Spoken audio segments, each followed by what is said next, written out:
Crypto tax पर पिछले हफ्ते जो मैंने वीडियो बनाया था उसमें काफी सारे क्वेश्चंस आपके आए थे एंड आज इस वीडियो में उन्हीं के आंसर्स आपके लिए मैं लेकर आया हूं। एंड क्रिप्टो टैक्स को कैसे कैलकुलेट आप कर सकते हो, कैसे भरना है, इसको और बेहतर तरीके से आज आप इस वीडियो में समझोगे। लास्ट वीडियो में हमने क्रिप्टो टैक्स से रिलेटेड जो सारे बेसिक्स थे वो कवर किए थे, बट आपके जो क्वेश्चंस आए थे कमेंट सेक्शन में वो बड़े इंटेलिजेंट क्वेश्चंस थे, I would say insightful questions भी थे एंड ऑफ कोर्स इंपॉर्टेंट भी थे। सो फॉर एग्जाम्पल कुछ पूछ रहे थे कि अगर वॉलेट पे पैसे हैं and उनको विड्रॉ नहीं हमने किया है तो क्या उस पर टैक्स देना है। कुछ क्वेश्चंस थे कि P2P ट्रेडिंग में पैन डिटेल्स कोई देता नहीं है तो क्या करें, एंड 2022 से पहले का अगर टैक्स हमें देना है तो क्या उसमें लॉस सेट ऑफ कर सकते हैं, एंड अगर नहीं कर सकते तो फिर कैसे, मतलब क्या करना है इसमें। एंड ऐसे करीब 20 क्वेश्चंस हैं जो इंपॉर्टेंट मुझे लगे, तो इस वीडियो में उन्हीं का आंसर आपको मिलेगा एंड इस वीडियो से आपको क्रिप्टो टैक्स पर एक बेटर अंडरस्टैंडिंग जो है वो मिलेगी। सो आई वुड से कि इंपॉर्टेंट वीडियो है, पूरा देखना लास्ट तक। एंड आपके क्वेश्चंस के आंसर करने के लिए आज फिर से मेरे साथ हैं crypto tax expert CA Sonu Jain. Hi Sonu, welcome to Uncut. हमारी लास्ट कॉन्वर्सेशन को व्यूअर्स ने काफी अप्रिशिएट किया था, आज उसी से जुड़े जो क्वेश्चंस हैं उन्हीं को एड्रेस करते हैं। मैंने अराउंड 30 क्वेश्चंस लिए कमेंट सेक्शन से एंड उनको क्लब करके ना वो अराउंड 18 से 20 क्वेश्चंस जो है वो बने। कुछ व्यूअर्स ने सेमी क्वेश्चंस पूछे थे तो उनको भी मतलब एक ही कर लिया, एक में क्लब कर लिया। वो एक एक करके मैं आपके सामने रखता हूँ, आपसे पूछूंगा। सो सबसे पहला क्वेश्चन जो है वो बड़ा इंटरेस्टिंग क्वेश्चन है, दिलीप का क्वेश्चन है। दिलीप ने पूछा है कि भाई क्या हो अगर हमने 1 अप्रैल 2022 से पहले ट्रेड्स लिए हो क्रिप्टो में और ओवरऑल लॉस में हो तो क्या फिर भी हमें टैक्स देना पड़ेगा, क्योंकि सिर्फ प्रॉफिट पे टैक्स देना है, ये जो रूल है वो 1 अप्रैल 2022 के बाद ही आया है। मतलब I would say this is an intelligent question, तो इसको आंसर करें। तो यहाँ पर मैं ये बता दूं कि जो भी फाइनेंशियल ईयर 2021-22 जो है, जो कि हमारे बजट 2022 के पहले था, तो वहां पर आपका नॉर्मल कैपिटल गेन्स का रूल्स लग जाएगा, जो हमने डिस्कस किया था कि अगर आप 36 मंथ तक उसको होल्ड करते तो शॉर्ट टर्म, और उससे अगर ज्यादा आप होल्ड करते तो वो लॉन्ग टर्म हो जाएगा। तो वहां पर क्योंकि तभी कोई रिस्ट्रिक्शंस नहीं थे कि आपको हम एक्सपेंस का डिडक्शन नहीं देंगे, सेट ऑफ नहीं देंगे या फिर कैरी फॉरवर्ड करने नहीं देंगे, तो वो सारे रूल्स तभी अप्लाई नहीं होंगे। तो आप वहां पर फ्रीली अपने जो भी एक्सपेंस है, जैसे ब्रोकरेज एक्सपेंस हो गया या फिर ब्लॉकचेन पे आपने फीस इनकर किए, उसको आप डिडक्ट कीजिए, फिर आपका नेट P&L आएगा। अगर वो लॉस में है तो आप उसको ITR फाइल करके आप कैरी फॉरवर्ड कर सकते हो फ्यूचर ईयर्स में। तो मतलब फ्यूचर ईयर्स में अगर आपको क्रिप्टो के अलावा कोई भी दूसरा कैपिटल गेन हुआ है तो उसके साथ वो सेट ऑफ हो जाएगा फिर। लेकिन क्रिप्टो का जो भी आपको बाद में, जो कि फाइनेंशियल ईयर 2022 और 23 में से जो भी प्रॉफिट होगा वो आप सेट ऑफ नहीं कर पाओगे। Thanks for the question Dilip. अब नेक्स्ट क्वेश्चन लेते हैं। मोहित पूछ रहे हैं कि भाई मैं ट्रेड करते हुए ऑपोजिट पार्टी का पैन कहां से लेके आऊं। P2P ट्रेडिंग में TDS के लिए आई थिंक ये क्वेश्चन पूछ रहे हैं एंड ये क्वेश्चन जो है वो काफी यूजर्स ने किया है सोनू, कि पैन डिटेल्स कोई शेयर नहीं करता है। सो इसका सॉल्यूशन क्या है? एब्सोल्युटली सर, उस केस में first the very basic option जो है आपके पास, आप अगर बायर हो तो आप एक दूसरे सेलर को ढूंढ सकते हो। क्योंकि अगर मैं एक एग्जांपल के रूप में समझाऊं, अगर आप बिनेंस पे ट्रेडिंग कर रहे हो, क्योंकि अगर आप वजीरेक्स पे P2P करोगे जो कि एक इंडियन एक्सचेंज है, तो आपका पूरा TDS का कंप्लायंस वजीरेक्स कर देगा। तो आपका पहला ऑप्शन है कि आप इंडियन एक्सचेंज को चूज कीजिए अगर P2P करना है तो। लेकिन अगर आप चाहते हो कि मैं इंटरनेशनल एक्सचेंज पे ही P2P करूं, तो वहां पर आपके लिए एक चैट का ऑप्शन मिलता है, जो आप P2P सेलर के साथ हमेशा चैट कर सकते हो। तो आप वहां पर बहुत सारे सेलर्स होते हैं, तो आप उनसे चैट करिए कि जो भी आपको पैन कार्ड दे रहा है, पर्सनल डिटेल्स दे रहा है, तो आप उनके साथ डीलिंग कीजिए। क्योंकि जैसे मेरे प्रैक्टिकल एक्सपीरियंस से बताऊं, जब से TDS का बजट में आया है, उस दिन से बहुत सारे P2P ट्रेडर्स ऐसे हैं, जो सेलर्स भी है और बायर्स भी है, जो कि आगे वाले का पैन चाहते हैं। अगर वो सेलर है तो बायर का वो पैन ढूंढ रहा है, और जो बायर है वो सेलर का पैन ढूंढ रहा है। तो बहुत सारे इन्वेस्टर्स ऐसे हैं जो अभी शेयर करने के लिए बहुत ही कन्वीनियंट रूप से वो आपको शेयर कर देंगे, ताकि दोनों को कंप्लाई हो जाए। क्योंकि दोनों भी फॉल्ट में नहीं रहना चाहते हैं। तो इसीलिए इट इज सजेस्टेड कि आप अलग अलग सेलर से बात कीजिए, क्योंकि वहां पर एक अलग चैट का ऑप्शन होता है। तो आप हमेशा चैट करके उनसे पूछ सकते हैं कि अगर वो कंफर्टेबल है पैन देने में, तो आप आगे ट्रांजैक्शन कर सकते हैं। थर्ड क्वेश्चन है गौरव का, नहीं आस्क कि अगर मुझे एयर ड्रॉप मिला है या माइनिंग साइट से जो ट्रांजैक्शन हुई है या फिर किसी फ्रेंड ने एज अ गिफ्ट दिया है क्रिप्टो एंड मैं फिर एक वॉलेट से दूसरे वॉलेट में ट्रांसफर कर लेता हूँ क्रिप्टो, तो क्या तब भी टैक्स जो है वो मुझे देना पड़ेगा? एयर ड्रॉप, माइनिंग या फिर गिफ्ट में मिले क्रिप्टो पर भी क्या टैक्स देना है सो? इसको मैं दो पार्ट्स में आंसर करूंगा कि पहला आपका एयर ड्रॉप का मिला उसका क्या होगा, और फिर दूसरा जो मेरे को एयर ड्रॉप मिला उसको मैं अगर दूसरे अपने वॉलेट में डालता हूँ तो उसका क्या होगा। तो पहला पार्ट, जो भी मेरे को एयर ड्रॉप इनकम मिला है, तो उस दिन की उस कॉइन की जो वैल्यू होगी जब वो मेरे को मिला था, तो अगर एग्जाम्पल हम ले कि आज मेरे को 100 एक ABC टोकन्स मिल गए। एक ABC टोकन्स की आज वैल्यू है ₹1। मतलब 100 टोकन्स के मेरे को ₹100 वर्थ ऑफ ABC टोकन्स मिल गए, तो उस पर मेरे को जो भी मेरा इनकम टैक्स स्लैब है उसके हिसाब से वो मेरे को उस पर टैक्स देना है। अभी टैक्स देने के बाद वो मेरा असेट बन गया, अभी मैं मेरे फर्स्ट वॉलेट में रखूं या सेकंड वॉलेट में ट्रांसफर करूं, उस पर टैक्स नहीं लगेगा। क्योंकि इसको ऐसे समझे कि मेरे लेफ्ट पॉकेट में था, अभी मैं उसको राइट पॉकेट में डाल रहा हूँ। मैंने किसी और को उसको बेचा नहीं है, किसी को दिया नहीं है, तो वहां पर मेरे को कोई टैक्स नहीं लगेगा। सोनू, इसमें ये आता है कि अगर किसी फ्रेंड ने मुझे गिफ्ट दिया है क्रिप्टो, तो क्या तब भी मुझे टैक्स देना होगा? ये सर, तो जब गिफ्ट्स की हम बात करते हैं, वहां पर एक इशू ये आता है कि अगर आपको साल में जो भी गिफ्ट्स मिले, क्रिप्टो के ही नहीं बल्कि आपको अगर कोई भी दूसरा स्टॉक्स गिफ्ट मिला है या फिर कोई आपको पैसे गिफ्ट किया है किसी ने, तो उसमें आपको एक 50,000 का साल का एक टैक्स फ्री अलाउंस मिलता है। मतलब अगर आपको साल में सारे गिफ्ट मिला के अगर 50,000 तक आए, तो आपको उस पर टैक्स नहीं देना है। अगर वो 50,000 क्रॉस हो जाता है, मतलब समझिए कि अगर मेरे को 60,000 का गिफ्ट मिल गया क्रिप्टो में, तो पूरा 60,000 पे मेरे को टैक्स देना होगा अपने इनकम टैक्स रेट के हिसाब से। और फिर मैं उसको अपने दूसरे वॉलेट में ट्रांसफर करूँ या फिर वहां पर ही रखूँ, उस पर कोई टैक्स नहीं है। लेकिन जब मेरे को गिफ्ट मिलेगा, अगर वो 50,000 तक का है, तो उस पर कोई भी टैक्स नहीं लगेगा। जब जिस वक्त तो 50,000 ₹1 हो गया, उस वक्त पूरे 50,000 ₹1 पे आपको टैक्स देना पड़ेगा। तो ये रूल जो है, ये सारे गिफ्ट्स के लिए एक क्यूमुलेटिव बेसिस पे होगा। मतलब ये टोटल बना के कि मेरे को कितना गिफ्ट मिला है। तो अगर इसको मैं और ब्रेक कर देता हूँ सिंपलर वर्ड्स में, कि समझे मेरे को 30,000 का किसी ने स्टॉक गिफ्ट कर दिया मेरे दोस्त ने, और फिर किसी ने 20,000 का क्रिप्टो गिफ्ट कर दिया, और फिर किसी ने 10,000 मेरे को दूसरे डिबेंचर्स या फिर कुछ और बॉन्ड्स दे दिए। तो अभी मेरा टोटल बन गया 60,000। मतलब मैंने वो 50,000 का लिमिट क्रॉस कर दिया है।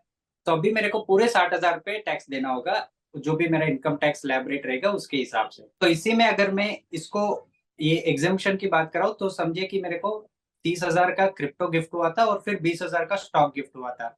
तो इसका टोटल हुआ 50,000। क्योंकि ये 50,000 क्रॉस नहीं हुआ, तो इस पर मेरे को कोई टैक्स देने की जरूरत नहीं है। नेक्स्ट क्वेश्चन है दीपू का, एंड वो पूछ रहे हैं कि मैंने 15,000 रुपए इन्वेस्ट किए मेरे, और वो वहां पे 20,000 हो गया, मतलब उनको 5,000 का प्रॉफिट हो गया। ही सेज कि मैंने 5,000 रुपए उनमें से निकाल लिए, अब टैक्स देना पड़ेगा या नहीं? बिकॉज अगर देखा जाए तो मेरे पास 5,000 ही रुपए हैं, 10,000 तो अभी भी वहीं पे है, 10,000 नहीं निकाले मैंने। इसको सर मैं एक सिंपल कॉन्सेप्ट में समझाता हूँ कि टैक्स लॉ ऐसे काम नहीं करता है कि मैंने 15,000 डाले, 5,000 निकाले, तो मेरा 10,000 अभी पड़ा है और मेरा प्रॉफिट जो 5,000 था वो भी पड़ा है, तो इससे मेरे को टैक्स नहीं देना। तो टैक्स लॉ ऐसे काम नहीं करता है।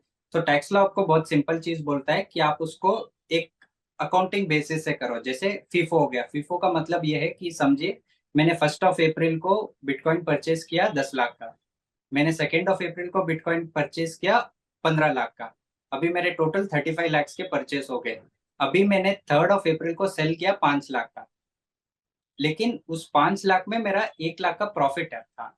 क्योंकि जो मैंने पहले 10 लाख पे खरीदा था, उसमें से मैंने कुछ पोर्शन ही सेल किया, मैंने पूरा उसको सेल नहीं किया है। तो उस वजह से जो भी मेरा 1 लाख का उधर प्रॉफिट बनेगा, उस पर मेरे को टैक्स देना पड़ेगा।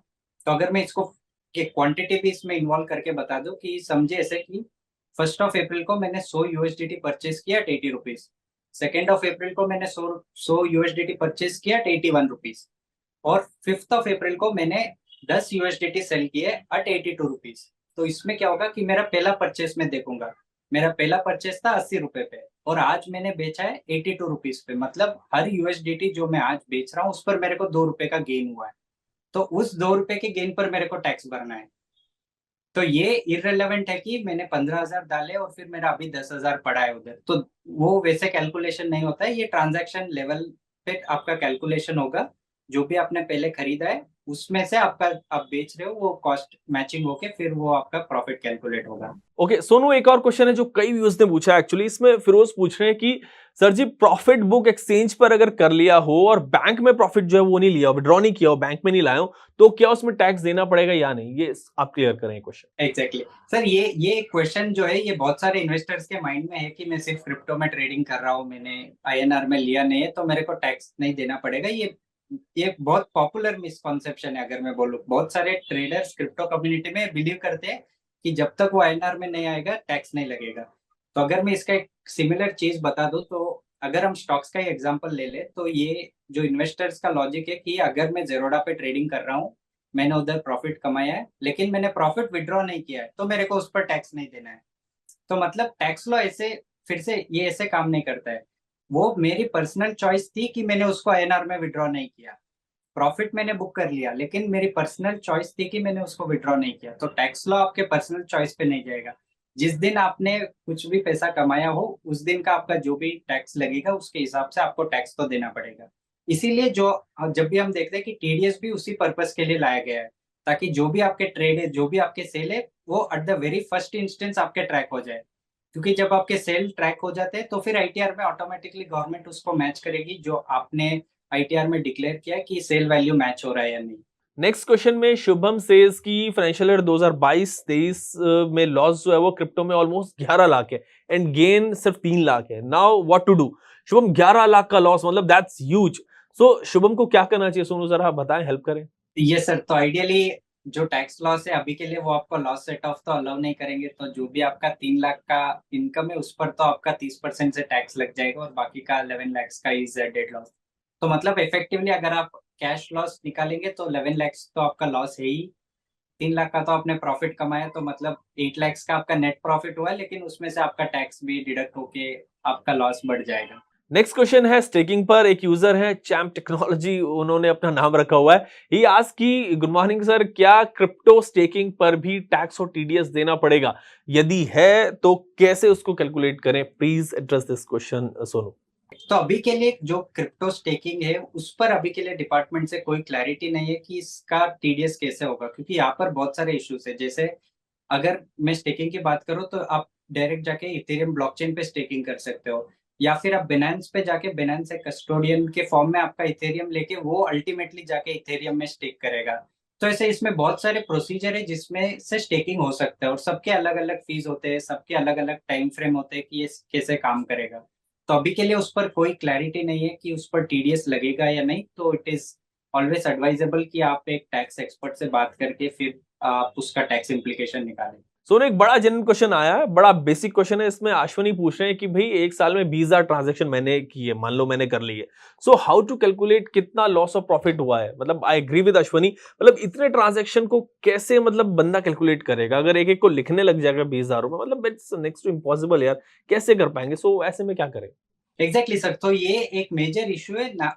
ये सिर्फ इंडिया की इशू नहीं है, ये सारे ग्लोबली जो भी क्रिप्टो ट्रेडर्स हैं उन सबकी एक कॉमन इशू है। क्योंकि अगर मैं इस इशू को और थोड़ा एलाबोरेट कर दूं तो अभी क्या होता है कि अगर मैं समझे जेरोडा पे ट्रेड कर रहा हूँ, जेरोडा डायरेक्टली मेरे को एक टैक्स पीएनएल बना के दे देगा जो मैं अपने आईटीआर में अपलोड कर सकता हूँ। वैसे ही सारे इंडियन ब्रोकर्स आपको एक एक प्लेटफॉर्म पर आपको पूरा रिपोर्टिंग दे देंगे कि आपका टैक्स कितना बन रहा है। लेकिन जब क्रिप्टो एक्सचेंजेस की बात करें, पहले तो यहाँ पर आपको कोई टैक्स रिपोर्ट नहीं मिलेगा। और दूसरी चीज, तो आप क्या करोगे, आप अपनी ट्रेड हिस्ट्री निकालोगे। अभी ट्रेड हिस्ट्री में हर एक एक्सचेंज का अपना अलग तरीका होता है उसको दिखाने का। कोई एक्सचेंज आपको इंडियन टाइम फ्रेम से बता देगा कि इस इंडियन टाइम पे आपने किया था। बिनेंस है जो कि ग्लोबल टाइम पे काम करता है। कोई और लोकल एक्सचेंज अगर फॉरेन का है तो वो उनके टाइम के हिसाब से आपको बताएगा। और फिर ये स्टैंडर्डाइजेशन नहीं है, तो इन्वेस्टर्स के लिए भी बहुत डिफिकल्ट होता है कि मैं हर एक एक्सचेंज का रिपोर्ट ढूंढूं, पहले उसको समझूं। डाउनलोड करने के बाद पहले मेरे को उसको समझना है कि उसमें क्या-क्या लिखा है, और फिर उसके बाद मैं उसको या तो एक क्रिप्टो टैक्स एक्सपर्ट की हेल्प लेके उसको पूरा एक यूनिफाइड वे में बना के उसका कैलकुलेशन करवाऊँ, या फिर मैं कोई क्रिप्टो टैक्स प्लेटफ़ॉर्म जो होते हैं, अभी ऑनलाइन बहुत सारे स्टार्टअप्स आ रहे हैं, जैसे कॉइनेक्स, कॉइनली, तो ये सारे प्लेटफ़ॉर्म्स क्या करते हैं कि आप यहाँ पर अपने ट्रेड रिपोर्ट्स डाल सकते हो और वो आपको बना के दे देंगे। लेकिन वहाँ पर एक इश्यू ये है कि आपको हमेशा ये चेक करना होगा कि वो प्लेटफ़ॉर्म आपके कंट्री को सपोर्ट करता है या नहीं। तो जैसे इंडिया के लिए अगर आप देखोगे तो कॉइनेक्स सपोर्ट्स इंडिया, लेकिन कॉइनली का इंडिया के लिए सपोर्ट नहीं है। तो वैसे यूजर्स को चेक करना होगा कि वो सॉफ्टवेयर इंडिया के स्पेसिफिक बना है या नहीं, और फिर आप उसमें अपना रिपोर्ट डाल के आप चेक कर सकते हो कि इट इज एक्यूरेट और नॉट। ओके, सो ये थोड़ी दिक्कत है। सोनू, अब एक क्वेश्चन आया है कि जिनका इन्वेस्टमेंट 40 से 50,000 रुपए है, क्या उनको भी टैक्स देना पड़ेगा क्या? सो बताएं कि 40-50,000 रुपए वाले जो इन्वेस्टर हैं, क्या उनको भी टैक्स देना है? यस यस, एब्सोल्युटली सर, यही एक मेजर ड्रॉबैक है जो अभी के क्रिप्टो रूल्स में है कि आपको जो स्लैब रेट हम यूजुअली बोलते हैं कि इनकम स्लैब होता है। तो इनकम स्लैब में क्या है कि अगर आपका इनकम है 2.5 लाख रुपए तक, तो आपको टैक्स देने की जरूरत नहीं है, ना ही आपको फाइलिंग की जरूरत है। लेकिन क्रिप्टो में क्या हुआ है कि उन्होंने स्लैब को निकाल दिया, उन्होंने बोला कि अगर आपको 100 रुपए का भी गेन है तो आपको 30% टैक्स भरना है। तो अभी अगर आपको टैक्स डिक्लेयर करना है तो आपको रिटर्न तो फाइल करना पड़ेगा। तो अभी आपका इन्वेस्टमेंट कितना भी छोटा हो, अगर आपने प्रॉफिट किया है या फिर आपने क्रिप्टो सेल भी किया है, क्योंकि उसका टीडीएस डिडक्ट हुआ होगा, तो या तो आपका प्रॉफिट है और आपको टैक्स पे करना है, या फिर आपका टीडीएस कटा है और आपको टीडीएस का रिफंड लेना है, इन दोनों केस में आपको रिटर्न फाइल करना पड़ेगा। ओके सोनू, यहाँ पर मैं क्लैरिफिकेशन दे दूं कि वो सिर्फ इन्वेस्टमेंट की बात कर रहे हैं। सो इन्वेस्टमेंट अगर है, आपने सेल नहीं किया है तो नो टैक्स, मतलब फिर टैक्स नहीं होगा। एंड प्रॉफिट अगर है तभी टैक्स देना है, राइट? एब्सोल्युटली सर, अगर प्रॉफिट है तो आपको आपका रिटर्न फाइल होगा, या फिर अगर आपने कोई आपका लॉस ही है साल में, आपने पूरा लॉस ही किया है लेकिन आपका टीडीएस डिडक्ट हुआ है, तो क्योंकि लॉस पे आपका टैक्स नहीं लगेगा, तो जो भी टीडीएस डिडक्ट हुआ है उसको अगर आप रिफंड चाहते हो तो आपको टैक्स फाइल करना पड़ेगा। अब संजय का एक क्वेश्चन है जिसमें ही सेज कि टीडीएस अगर प्रॉफिट से ज्यादा हो तो क्या करना चाहिए। सो बताएं इस सिचुएशन में सोनू क्या करें जब मतलब टीडीएस जो वो प्रॉफिट से ज्यादा हो। तो इसको मैं एक एग्जाम्पल के रूप में बता देता हूँ कि समझे कि मेरा 100 रुपए का प्रॉफिट हुआ था, लेकिन मैंने इतने सारे ट्रेड किए थे साल में कि मेरा 1000 रुपए का टीडीएस डिडक्ट हो गया है। तो इसमें जब मैं टैक्स फाइल करूंगा तो 100 रुपए पे मेरा 30% से 30 रुपए का टैक्स आ जाएगा। लेकिन मैंने टीडीएस तो पहले ही पे कर दिया 1000 रुपए का, तो मतलब 1000 में से 30 रुपए आपका टैक्स माइनस हो जाएगा और फिर बाकी 970 आपको रिफंड मिल जाएगा। लेकिन रिफंड के लिए टैक्स फाइल करना पड़ेगा। एक क्वेश्चन है थोड़ा लंबा है, इसमें व्यूअर लिखते हैं कि in my case I am in government service, मुझे टैक्स बेनिफिट मिलता है शेड्यूल ट्राइब का अपने स्टेट पे, कभी टैक्स पे मैंने नहीं किया है। मेरा सवाल है कि मैंने कुछ रुपया क्रिप्टो में इन्वेस्ट किया है P2P में और कुछ इंस्टेंट बाय से, कुछ P2B से, कुछ इंस्टेंट बाय से, तो क्या मुझे अब टैक्स फाइल करना पड़ेगा ऐसे में? Yes yes absolutely sir, tax filing is mandatory. अगर आपने क्रिप्टो में कुछ भी प्रॉफिट कमाया है तो टैक्स फाइलिंग आपके लिए मैंडेटरी है। लेकिन अगर वो गवर्नमेंट एम्प्लॉई है जैसे वो बता रहे हैं, तो पहले उनको उनका एम्प्लॉयमेंट एग्रीमेंट भी देखना पड़ेगा कि क्या वो अलाउड है क्रिप्टो ट्रेडिंग करने के लिए, क्योंकि बहुत सारे गवर्नमेंट ऑर्गेनाइजेशंस आपको ऐसे एक्टिविटी अलाउ नहीं करते, तो पहले वो चेक करके फिर वो डिसाइड कर सकते हैं कि आगे क्या करना है। सोनू इसमें उन्होंने सिर्फ यही कहा है कि उन्होंने इन्वेस्ट किया है, उन्होंने प्रॉफिट की बात नहीं की, मतलब यहाँ पे सेल की बात नहीं किया उन्होंने। नहीं, सिर्फ अगर मैं इन्वेस्ट करके सिर्फ होल्ड कर रहा हूँ, मैंने कुछ सेल नहीं किया है या फिर मेरा टीडीएस डिडक्ट नहीं हुआ है, तो फाइल करने की जरूरत नहीं है सर। सिर्फ अगर मैंने समझे साल में 1000 रुपए का बिटकॉइन बाई किया था, मैंने पूरे साल में उसको बेचा नहीं, तो मेरे को फिर फाइल करने की जरूरत नहीं है। नेक्स्ट क्वेश्चन में प्रिंस पूछ रहे हैं कि साल में कितने के मिनिमम प्रॉफिट पे टैक्स देना होगा। सो मिनिमम कितने प्रॉफिट पर टैक्स देना है ये क्लियर करें सो। तो इसमें मिनिमम की चीज नहीं है सर, जैसे मैंने पहले बताया था, आपका जो स्लैब है, स्लैब तो नहीं लगेगा, आपका फ्लैट रेट से टैक्स हो जाएगा। तो अगर आपका साल में एक भी प्रॉफिटेबल ट्रांजैक्शन है तो आपको टैक्स फाइल करना पड़ेगा। अब आकाश पूछ रहे हैं कि मार्जिन ट्रेडिंग का टैक्स कैसे कैलकुलेट करें, यूएसडीटी की रेट तो चेंज होती रहती है, हर ट्रांजैक्शन वाली रेट पे करनी है या फिर जिस दिन फाइल कर रहे हैं टैक्स उस दिन तक जो उस दिन यूएसडीटी का जो रेट है उसके हिसाब से टैक्स देना, मतलब this is again interesting question. नहीं नहीं सर, ये पूरा रियल टाइम में होगा, तो जब भी मैं मार्जिन ट्रेडिंग कर रहा हूँ उस दिन की रेट से ही मेरे को अपना टैक्स कैलकुलेट करना पड़ेगा। तो क्योंकि मार्जिन में ये इशू हो जाता है कि अगर आप 100 रुपए डाल रहे हो और आप 5x मार्जिन पे ट्रेड कर रहे हो, मतलब आप 100 रुपए के कैपिटल से 500 रुपए का ट्रेड कर रहे हो, तो वहां पर एक इशू ये होगा कि आपका अब जब सेल करोगे आपका पूरा 500 पे टीडीएस लगेगा, ना कि 100 रुपए पे। और जो आपका टैक्स कैलकुलेशन होगा वहां पर भी आपकी सेल वैल्यू 500 ही होगी। तो मार्जिन ट्रेडिंग में आपका टैक्स इम्प्लीकेशंस भी बहुत बढ़ जाते हैं। ओके इसमें आकाश ये भी पूछ रहे हैं कि ट्रांजैक्शन वाले रेट के हिसाब से टैक्स देना या फिर जिस दिन टैक्स फाइल कर रहे हैं उस दिन का जो यूएसडीटी का रेट है उसके हिसाब से टैक्स देना। नहीं सर, जिस दिन ट्रांजैक्शन हुआ था उस दिन की रेट लगेगी। नेक्स्ट क्वेश्चन में नरेंद्र इज आस्किंग कि क्रिप्टो को एक्सचेंज से ट्रस्ट वॉलेट पे रखने से पे भी टैक्स है क्या, या टैक्स और टीडीएस देना पड़ेगा क्या? So please answer this Sonu, क्या टैक्स और टीडीएस देना पड़ेगा उनको एक्सचेंजेस से ट्रस्ट वॉलेट में क्रिप्टो ट्रांसफर करने पर? यस सर, इनका क्वेश्चन ये है कि मैं अगर एक्सचेंज से ट्रस्ट वॉलेट में डालूं तो मेरे को टैक्स देना है या नहीं। तो बेसिकली क्योंकि ये दोनों वॉलेट्स इनके ही है, तो यहाँ पर इनको टैक्स देने की कोई जरूरत नहीं है। ओके नेक्स्ट क्वेश्चन है आनंद का, इसे भाई स्पॉट ट्रेड और फ्यूचर ट्रेड की तो आपने बात ही नहीं की, मतलब कुछ बताया नहीं इस बारे में, तो बताया आनंद को स्पॉट और फ्यूचर ट्रेडिंग के बारे में। एंड एक क्वेश्चन और है उसको भी यहाँ पे मैं क्लब कर लेता हूँ, वो है कि इंडियन एक्सचेंजेस में फ्यूचर ट्रेडिंग पर टीडीएस नहीं कटता है, उसका सॉल्यूशन क्या है? यस सर, सो आइडियली ये जो पॉइंट ऑफ व्यू है इंडियन एक्सचेंजेस का कि फ्यूचर्स पे टीडीएस नहीं लगता है, तो मतलब ये अल्टीमेटली अगर लायबिलिटी आएगी तो बायर के एंड पे ही आएगी, क्योंकि एक्सचेंजेस के पास ऑप्शन है कि वो टीडीएस कंप्लाई कर सके। अगर एक्सचेंजेस नहीं कर रहे तो ये बायर की रिस्पॉन्सिबिलिटी बन जाती है कि वो टीडीएस का कंप्लायंस करे। तो इन्वेस्टर के पास हमेशा ये रिस्क रहेगा कि आप अगर इंडियन एक्सचेंज पे फ्यूचर कर रहे हो तो उस पर टीडीएस डिडक्ट नहीं हो रहा है, क्योंकि अगर मैं फ्यूचर्स की बात करूँ उसका सेटलमेंट आपका क्रिप्टो में हो रहा है। तो अगर मैं बीटीसी का फ्यूचर्स भी ट्रेड करता हूँ तो अल्टीमेटली जो मेरा पी&एल बन के आएगा वो क्रिप्टो में ही होगा। तो मतलब किसी को मैं क्रिप्टो या तो बेच रहा हूँ या फिर उससे खरीद रहा हूँ अल्टीमेटली जब सेटलमेंट हो रहा है। तो इस वजह से वहां पर टीडीएस के तो इम्प्लीकेशंस आ सकते हैं। तो जो भी इंडियन एक्सचेंजेस पे फ्यूचर्स कर रहे हैं उनके लिए इशू हो सकता है इन फ्यूचर। अब नेक्स्ट क्वेश्चन है प्राज्वल का, ही राइट्स की what about NFTs and wallet transactions, all will be tracked and how can we file ITR from मतलब for them. So NFT and wallet transaction के बारे में बताएं। यस सर, तो जो हमारा क्रिप्टो टैक्स रेगुलेशन है अभी के लिए, उसमें उन्होंने एक लीगल टर्म डिफाइन किया है कि वर्चुअल डिजिटल एसेट्स, तो उसको शॉर्ट में वीडीए कह सकते हैं। तो वीडीए के अंदर दो चीजें इंक्लूड की गई है, एक तो आपका क्रिप्टो हो गया और फिर दूसरा आपका एनएफटीज। मतलब अगर आप क्रिप्टो बेच के पैसा कमा रहे हो या फिर आप एनएफटी सेल करके पैसा कमा रहे हो, दोनों पे आपको 30% का ही टैक्स लगेगा। तो इस वजह से अगर आप एनएफटी ट्रेडिंग भी कर रहे हो तो आपको सेम जो भी क्रिप्टो में रूल्स लगेंगे वही लगेंगे, और अगर एनएफटी ट्रेडिंग में प्रॉफिट हुआ है तो आपको रिटर्न फाइल करना पड़ेगा। तो जैसे अगर उन्होंने ऑल्सो पूछा था कि हाउ टू फाइल आईटीआर, तो अभी जो आईटीआर फॉर्म्स आए हैं फॉर फाइनेंशियल ईयर 22-23, उसमें इनकम टैक्स डिपार्टमेंट ने एक सेपरेट सेक्शन दे दिया है नाम से कि शेड्यूल वीडीए। तो आप जब भी आईटीआर फाइल करोगे, आप कैपिटल गेन सेक्शन में या फिर बिजनेस इनकम सेक्शन में जब जाएंगे, वहां पर आपको एक शेड्यूल वीडीए दिखेगा। आपको वो शेड्यूल फिल करना है अपने सारे क्रिप्टो और एनएफटी ट्रेड के डिटेल्स के साथ। अगले क्वेश्चन में आयन मोमन पूछते हैं what about short term and long term traders and investors in 6th schedule areas. Sir 6 schedule तो मैं समझा नहीं, लेकिन जो शॉर्ट टर्म और लॉन्ग टर्म की उन्होंने बात की है, तो ये फाइनेंशियल ईयर 22-23 से इट इज नॉट एप्लीकेबल।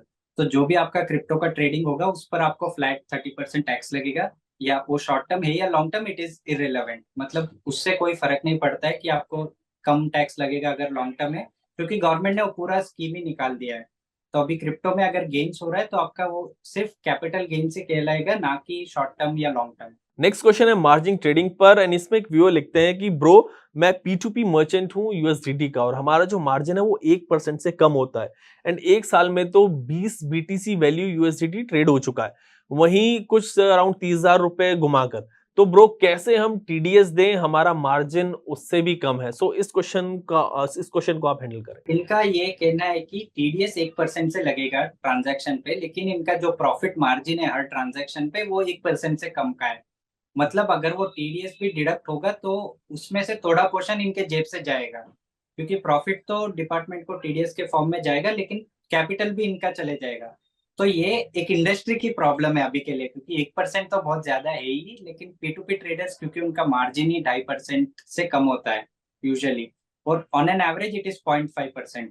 तो उनके लिए ये एक मेजर इशू है अभी के लिए कि आप 1% को कैसे मैनेज करोगे। तो it is purely a business decision, और उनको अपने कैपिटल के हिसाब से ही ये डिसीजन लेना पड़ेगा। अब last question Sonu forex trade पर है। एक अवीवर से सर मैं फॉरेक्स में ट्रेड करता हूं, वहां क्रिप्टो में डिपॉजिट विड्रॉल होता है, ट्रेड नहीं करता हूं मैं, फिर वो बाद में कहते हैं ट्रेड नहीं करता हूं, क्रिप्टो में सिर्फ उसके थ्रू डिपॉजिट और विड्रॉल करता हूं, लेता हूं, तो टीडीएस के अलावा भी टैक्स देना पड़ेगा क्या? मतलब इस क्वेश्चन को भी आप यूजर्स को भी समझाएं, मुझे भी समझाएं और फिर आंसर भी करें। Yes sir, so I think अगर मेरे अंडरस्टैंडिंग में बता देता हूँ कि यूजर फॉरेक्स में ट्रेड कर रहा है, लेकिन उस प्लेटफॉर्म पे पैसे या तो डालने के लिए या फिर निकालने के लिए क्रिप्टो का यूज हो रहा है। तो आई थिंक इसके हिसाब से इसको अगर मैं डिवाइड करूँ दो पार्ट्स में, एक तो फॉरेक्स इनकम हो गया, जो कि उनका क्वेश्चन नहीं था। तो forex it is already A complicated thing, क्योंकि वहां पर आपके आरबीआई के भी रूल्स आ जाते हैं। लेकिन अगर हम सिर्फ क्रिप्टो पर्सपेक्टिव से देखें तो यहाँ पर आपको टीडीएस का तो कंप्लायंस होगा, क्योंकि अगर मैं ऐसे समझूं कि मैंने 100 यूएसडीटी परचेज किए वजीरेक्स से, और फिर मैंने उसको भेजा फॉरेक्स प्लेटफॉर्म पे, तो जहां पर वो मेरा कैपिटल बन जाएगा। तो उस वक्त क्या होगा कि वो प्लेटफॉर्म उस क्रिप्टो को सेल कर देगा, क्योंकि वो आपको डॉलर देगा, क्योंकि आप डॉलर में ट्रेडिंग कर रहे हो ना कि क्रिप्टो में। तो वहां पर वो सेल हो गया, तो वहां पर आपका क्रिप्टो का टैक्स लायबिलिटी आ जाएगा। और सिमिलरली जब आप क्रिप्टो में विड्रॉ करोगे, आप लाके वजीरेक्स पे बेचोगे, तो वजीरेक्स आपका टीडीएस डिडक्ट करेगा, और जो भी आपका वो प्राइस डिफरेंस होगा यूएसडीटी का, उस पर आपको गेन लग जाएगा। ओके, सो सभी क्वेश्चन जो कमेंट सेक्शन में आए थे मैंने उनको कवर कर लिया, कुछ को क्लब करके आंसर किया, एंड आई होप कि एक प्रॉपर अंडरस्टैंडिंग जो है वो इस वीडियो के थ्रू आपको मिल गई होगी क्रिप्टो टैक्स पर। ऑलमोस्ट सभी सवाल जो है वो हमने कवर किए, पिछली वीडियो में भी आप देख लेना अगर किसी ने नहीं देखी हो, उसमें जो बेसिक्स थे क्रिप्टो टैक्स रिलेटेड वो सारे कवर किए थे हमने, टीडीएस पर भी बात की थी। एंड अगर कोई और क्वेश्चन आपके माइंड में हो, कोई और क्वेश्चन आपको लगे कि भी वो आंसर नहीं हुआ है, तो उस वीडियो कमेंट सेक्शन में आप लिख देना, और फिर उस पर भी एक अलग से वीडियो बना लेंगे, पूरी तरह से उस पर भी बात करेंगे। इस वीडियो को you can share in your circle, ताकि सबको क्रिप्टो टैक्स कैसे भरना है, कैलकुलेट करना है, इसकी इन्फॉर्मेशन जो है वो हर किसी के पास पहुंचे। Thanks Sonu for connecting with us and answering all these questions. मैं मिलता हूं आप लोगों से अगले वीडियो में। Keep watching uncut for more such interesting content.